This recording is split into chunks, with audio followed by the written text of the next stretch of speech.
नमस्कार दोस्तों, वानरी कॉइन के बारे में मैं डिटेल रिव्यू बनाऊंगा, ऐसा मैंने कभी सोचा नहीं था।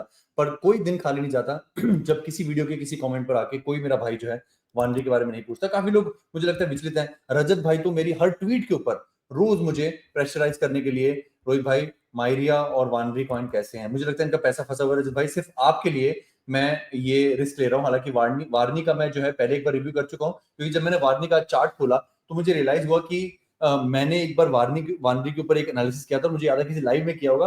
एंड द पॉइंट वाज, अगर वानरी ये पाताल लोक तोड़ता है, इसका मैंने पाताल लोक बोला था, then it's gonna go down very fast, very hard.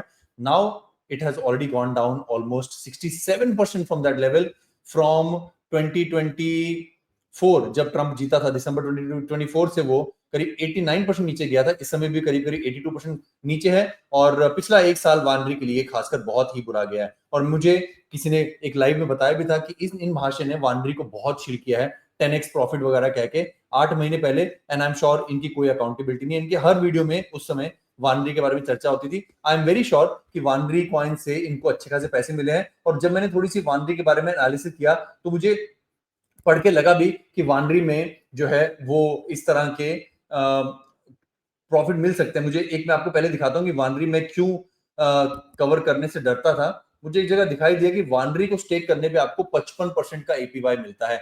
जो लोग क्षणभंगुर हैं और जो इस बुल मार्केट में पैदा हुए हैं, वो कई बार जो गलतियां हम कर चुके हैं 2020 में, 50% 40% एपीवाई देने वाले कॉइन्स के लिए वो थोड़े से उत्साहित हो जाते हैं। मैंने खुद अपने हाथों से जो है पैसे पैनकेक स्वैप में बर्बाद किए हैं, क्योंकि जो करेंसी आपको इतना ज्यादा एपीवाई दे रही है, यानी कि एक साल के लिए अगर आप वैनरी को स्टेक करते हो तो आपको आधे वैनरी और प्रॉफिट में दे देगी, यील्ड के तौर पे दे देगी। सोच पता चलता है कि वानरी जो है उसकी सप्लाई में कुछ गोची है। तो मैंने यहीं से शुरू किया कि इसकी जो सप्लाई है, अगर अभी भी आप देखेंगे तो जो 2.4 बिलियन वानरी कॉइन्स हैं उसमें से 1.99 बिलियन वानरी कॉइन जो है सर्कुलेशन में। आज भी इसकी हाफ बिलियन की सप्लाई जो है वो मार्केट में अभी आनी बाकी है।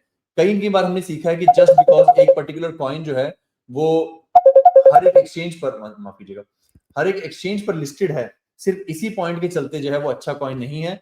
यहां पर अगर आप देखेंगे तो इनका अनलॉक शेड्यूल अभी भी बकाया है, अभी भी कुछ एयर ड्रॉप और अनलॉक प्रोसेस होने बाकी है। एंड इसका अनलॉक जो है वो अभी आने वाले कुछ हफ्तों में, वही महीनों में काफी ज्यादा शार्प, बल्कि साल दर साल काफी ज्यादा शार्प है। आफ्टर 2031 जो है ये थोड़ा सा स्टेबल हो जाएगा। तो मुझे इसलिए थोड़ा सा कॉइन से डर लगता है। अच्छा, मैंने ना ग्रॉक से काफी पूछा इसके बारे में, मैं सीखूं तो सही। तो मुझे यहाँ पर ऊपर पता चला कि this coin used to be वर्चूरा। ये कॉइन जो था वर्चुआ नाम का था, और वर्चुआ से इसका जो है ट्रांजिशन हुआ 2020 में। इन्होंने अपने आप को नाम बदलकर वानरी कर दिया। देखिए, मेरे लिए ना एक और बहुत बड़ा टर्न ऑफ है Polygon Matic, Pol Matic, Poly, they keep changing their name. नाम बदलने वाले कॉइन हमेशा वो होते हैं जो कहीं ना कहीं अपना पुराना विजय माल्या वाला कच्चा चिट्टा साफ करना चाहते हैं। तो यहाँ पर मुझे एक और ये चीज अच्छी नहीं लगी। हालांकि मुझे एक चीज और जो अच्छी नहीं लगी, जो इनकी तारीफ है वैसे वो, पर मुझे अच्छी नहीं लगी क्योंकि इनके नाम के अंदर इन्होंने कहा है कि हम फर्स्ट एआई जनरेटेड ब्लॉकचेन है, हम आरडब्ल्यू में भी आते हैं। मैंने एक चीज और आपको हमेशा सिखाई है कि जिन कॉइन्स के नाम के अंदर एआई, जो नए नए नैरेटिव चल रहे होते हैं वो आते हैं। देखिए, एआई और आरडब्ल्यू 2020 में नहीं था। इन्होंने जो वर्चुआ को वानरी बनाया तो अपनी मार्केटिंग पिच को एक तरह से चेंज करने की ये मुझे कहीं ना कहीं साजिश लगती है। कुछ कुछ जगह मैंने ये भी पढ़ा कि हाँ, जब आपको वर्चुआ यानी कि टीवी के को वानरी में कन्वर्ट करना, तो उन्होंने इसके लिए एक प्रॉपर वेबसाइट बनाई, जिसमें अगर आप देखेंगे तो फीस जो है इथीरियम मेननेट पे दी जाती है। वैसे भी ये ERC20 प्रोटोकॉल वाला प्रोजेक्ट है। इथीरियम का पिछला एक साल अच्छा नहीं गया है। इथीरियम का अगला एक साल अच्छा जाता भी तो भी जरूरी है कि इथीरियम इकोसिस्टम के हर इथीरियम के ऊपर इतने बैगेज है, उसको अपने लेयर 2 को भी बचाना है, आर्बिट्रम, पॉलीगॉन मैटिक वगैरह को, उसको अपने ऊपर आधारित हुए मेन नेट्स को भी बनाना है। हालांकि कहने को वानरी अपने आप में एक लेयर 1 है, पर आधारित जो है वो ERC20 है, ईवीएम कंपैटिबल है, जिससे आजकल कोई फर्क नहीं पड़ता। तो ये जो ट्रांजिशन है ये मेरे लिए दूसरा सबसे बड़ा रेड फ्लैग थी। अब अगर आप देखेंगे तो इसका जो चार्ट है, उसके चार्ट में ज्यादा कुछ टीए करने लायक नहीं है। अगर आप देखें, जी हाँ, आई एम श्योर अगर आप फंसे हुए उसमें तो मेरा कर्तव्य बनता है कि मैं आकर आपको बताऊं कि इससे आपको कैसे निकालना है। तो दिस इज वानरी coin for you. Daily time frame पर इसकी स्टॉकेस्टिक आरएसआई अभी टॉप हो रखी है। तो यानी कि मुझे हाल फिलहाल में अगले 15-20 दिनों में इसके प्राइस से कुछ ज्यादा उम्मीद नहीं है। मैं इन कॉइन्स को, अगर आप याद हो, अगर आप मुझे कुछ सालों से फॉलो करते आ रहे हो,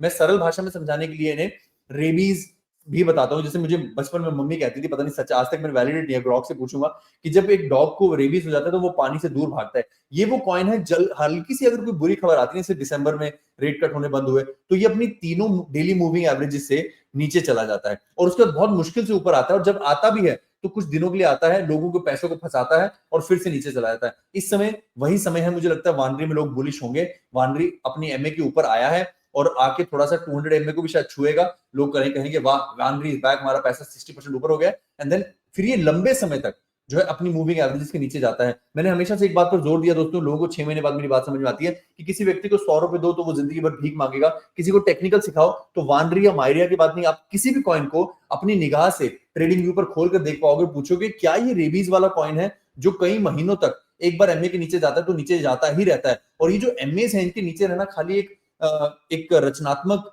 प्रदर्शन नहीं है, ये एक्चुअली में सच्चाई है कि ये कॉइन बहुत ब्लीड करते हैं जब मार्केट में डाउनवर्ड आता है, इन्हीं से पैसा निकलकर डोमिनेंस बढ़ाता है। और इसीलिए अगर मुझे कोई कोई इनसाइडर टिप या कोई गारंटी भी दे तब भी मैं इस कॉइन को ना खरीदूं। मैं आपको एक प्रमाण और देता हूं, प्लीज समझना कि मैं ज्यादा नेगेटिव क्यों। वानरी एक लेयर 1 है, वानरी एक ब्लॉकचेन है। ब्लॉकचेन का काम क्या है? डेवलपमेंट लाना, डेवलपर लाना। सोलाना को देख लीजिए, इथेरियम को देख लीजिए, सुई को देख लीजिए, एसईआई को देख लीजिए, आपको गिटहब पे उनके भर भर के कमिट्स मिलेंगे, रोज उनके प्रोडक्ट में डेवलपमेंट होती है। आप मुझे एक इंटरेस्टिंग चीज देखेंगे, वानरी नाम का एक डेवलपर है ठीक है, ये कोई कुछ और, इसका कोइंसिडेंटली नाम ही है, इसका इसका वानरी चेन से कोई लेना देना नहीं है, बट जितने भी वानरी से संबंधित अपडेट है अगर आप उसको देखेंगे, उसको खोलने की कोशिश करेंगे, वो डिलीट हो चुके हैं। Why is taking Wanry is a smartest move? Delete, delete, और कुछ भी, Polygon Wanry, top reason to trade Wanry with leverage. Delete, delete, delete. ये कुछ है, ये तो बैनर है तो कुछ और है, ठीक है, ये कोई बायोकेमिकल नाम की कंपनी है। Delete, delete. एक ब्लॉकचेन का गिटहब पे 0 फुटप्रिंट होना दर्शाता है कि वो उसमें कोई डेवलपमेंट नहीं हो रही है, सबसे पहला। फिर मैंने ड्यून से भी पूछा, मैंने मसारी से भी पूछा, ये डीप रिसर्च वाली कंपनियां हैं जो L1 के ऊपर बहुत कुछ, कितने होल्डर्स हैं, कितनी टीवीएल है, होल्डर्स का कॉन्सेंट्रेशन कैसे बढ़ रहा है, टॉप होल्डर का छोटे होल्डर्स के पीछे आदान प्रदान, जो वो सब देखता है।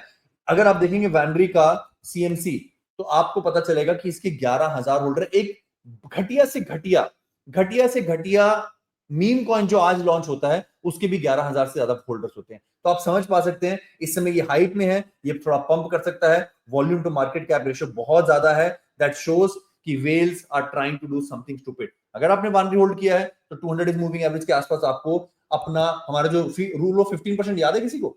किसी को याद है? हम लोग रूल ऑफ 15% हमने बनाया था कि जिस शिट कॉइन से आप परेशान है, जिस शिट कॉइन ने आपको तबाह करके रखा हुआ है, उस शिट कॉइन में अगर आपको मौका मिलता है एक पंप का, तो उसको कम से कम 15% निकाल दें। बल्कि मैं वानरी के लिए तो कहूंगा, वानरी जैसे शिट कॉइन को अगर आपको 200 डेज मूविंग एवरेज दिखता है जो कि यहां पर है, तो उसे 15% नहीं 50% निकालें, क्योंकि ये ज्यादा टिकेगा नहीं। ये बहुत ऊपर की प्राइस की बात कर रहा हूं मैं, डबल की बात कर रहा हूं, बट प्लीज अगर आपको 200 डेज मूविंग एवरेज से रिजेक्ट खाता हुआ मिलता है जिसने हर बार खाया है, इसको छोड़ना मत। सॉरी, मैं वीकली पर देख रहा हूं, मैं प्राइस का चेंज करूंगा अभी। ये वीकली पर 50 वीक्स मूविंग एवरेज था, मैं आपको डेली पर 200 डेज मूविंग एवरेज दिखाना चाहता था, वो है 46 सेंट्स पर, यानी कि 50% यहां से ऊपर है। मौका दिखे, वैसे तो अभी इसकी स्टॉक एक्सचेंज से नीचे जा रही है, मौका मिले तो चौका मारो और निकलो। और ऐसे कॉइन को कोई आके आपको कसम भी दे तो भी कहो कि भाई इतने बेकार टोकनॉमिक्स, इतनी फ्रॉडुलेंट बैक ट्रैकिंग हिस्ट्री वाले कॉइन को मैं क्यों खरीदूंगा। और खासकर मुझे अपनी याद आ गई, इनका मैंने बंद कर दिया, वो हमारे जो भाई साहब थे सुमित जी, क्या नाम है उनका, मैं नाम भूल गया उनका,